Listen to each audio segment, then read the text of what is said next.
ଔଷଧ କପଡ଼ା ଏଇଟା କଣ କହିଲ ଏଇଟା ଗୋଟେ ହଉଛି କଣ ସଲ୍ୟୁସନ ଏଇଟା ଗୋଟେ କଣ ଔଷଧ ଲିକ୍ୱିଡ ଗୋଟେ ଯୋଉଠି ଆମେ କଣ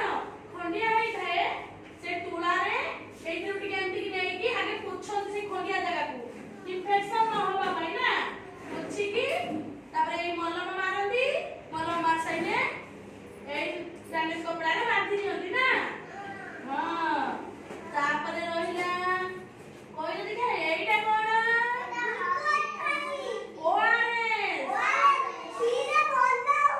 ପେଟ ଥଣ୍ଡା ରହିବ ଏଇଟା କୋଉଦିନ କେତେବେଳେ ପିଅନ୍ତି ଆମେ ଖରା ଦିନ ଆସିଲାଣି ଆମେ ଓଆରଏସ୍ ପାଣି ପିଇବା ନା ଆମର ଦିଦି ସାନ ଦିଦି କି କହିବା ଆମକୁ ଓଆରଏସ୍ ପାଣି ଗୋଳେଇକି ରଖିବେ ଆମକୁ ପିଇବାକୁ ଦେବେ ନା ହଁ ସାନ ଦିଦି ଏଇଟା ଦେବା ଏଇଟା ଗୋଟେ କହିଲେ ଦେଖିଆ ଏଇଟା